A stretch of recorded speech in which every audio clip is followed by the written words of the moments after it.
Mas, senhores, bora para uma questãozinha de máquinas térmicas. Olha só, uma empresa planeja construir uma máquina térmica que funcionará com gás, considerando ideal, e operará em ciclos.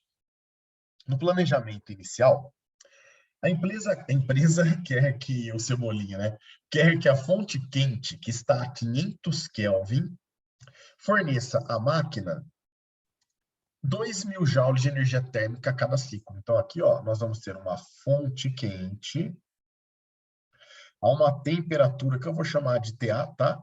Que vale 500 Kelvin. Ela trabalha essa temperatura. E ele quer que forneça para a nossa máquina térmica uma quantidade de calor QA que vale 2.000 joules para nós, ok? Então, aqui se encontra a nossa máquina térmica. Continuando o texto aqui, ó, essa máquina deverá realizar um trabalho de 1.200 joules. Então, aqui nós teremos um trabalho de 1.200 joules. E, continuando o texto ali, ó, ele fala que a cada ciclo, ele liberará para a fonte fria, que está a 300 Kelvin, 800 joules por ciclo. Então, aqui, para a nossa fonte fria, que está a uma temperatura que eu vou chamar TB de 300 Kelvin, ele fala que vai liberar uma quantidade de calor que eu vou chamar de QB, que vale 800 joules, ou seja, o restante, né, daqueles 2.000 joules que foram fornecidos para nós.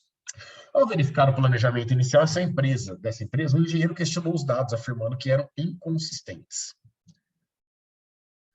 Os dados mostrados pela empresa para o funcionamento dessa máquina são inconsistentes porque ela, olha só que bacana, meninos. Se a gente calcular o rendimento apresentado pela empresa, rendimento, não importa aonde vocês vão calcular o rendimento, é o útil sobre o total. Não importa em qual grandeza vocês estejam trabalhando aí, certo?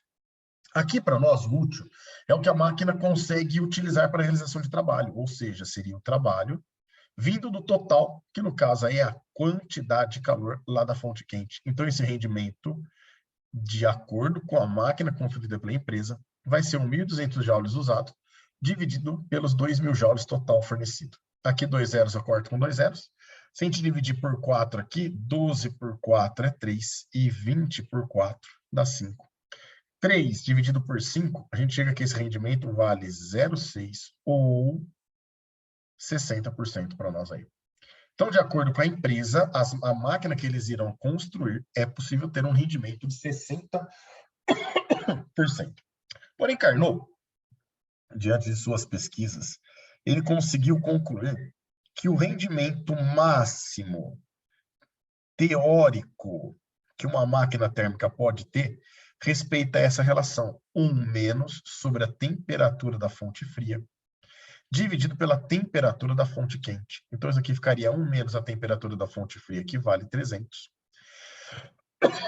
Perdão, dividido pela temperatura da fonte quente, que vale 500. Corta 2 zerinhos com 2 zerinhos, e 3 dividido por 5 dá 0,6. Então, a gente ficaria 1 menos 0,6. E 1 menos 0,6 dá 0,4, né? Isso significa que o rendimento máximo teórico dessa máquina é de 0,4 ou o equivalente a 40%. E aqui é que se apresenta a inconsistência encontrada pelo engenheiro.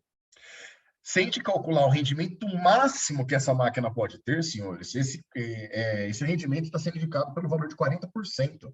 E aí os engenheiros da empresa falam que a máquina que eles estão construindo pode ter um rendimento de 60%, e de acordo com as temperaturas que essa máquina trabalha, no máximo mesmo, em teoria, esse rendimento poderia ser 40%, o que inviabiliza a construção dessa máquina, pois os dados dela, de alguma maneira, estão errados aí, certo? Então, os dados mostrados pela empresa para o funcionamento dessa máquina são inconsistentes porque ela apresenta um rendimento maior que 100%, não, né? O rendimento era de 60%, então essa daqui está errada. Viola o princípio da conservação de energia? Não. 2.000 joules, aqui vai 800, aqui vai 1.200. O princípio da conservação de energia, ele continua, mas não é isso, ele continua valendo. Não é isso que vai justificar a inconsistência da empresa, da máquina construída pela empresa. Tem rendimento maior que o máximo teórico possível. Então, aqui, ó, está a nossa alternativa correta, que é a alternativa C, certo? O rendimento dela é 60%, é maior do que o rendimento máximo em teoria. Realiza um trabalho maior que o calor cedido à fonte. Não, esse trabalho ainda tem um valor menor do que o trabalho, do que a energia cedida à fonte, certo? Pela fonte quente. Ah, não, perdão, cedido pela fonte fria. Realiza um trabalho maior que o calor cedido pela fonte fria. Ele realiza um trabalho maior que o calor cedido pela fonte fria. Porém, isso não justifica a inconsistência dos dados fornecidos pela empresa, certo? Por isso que essa daqui está errada. Ela só não justifica a inconsistência. E aí, varia a energia interna do gás ao completar um ciclo completo. Um ciclo completo, nós sabemos que a variação de energia interna é zero, né? E, portanto, não pode ser alternativa aí. E também não iria justificar o fato das informações não estarem corretas aí. Beleza, meninos? Grande abraço a todos e até a próxima.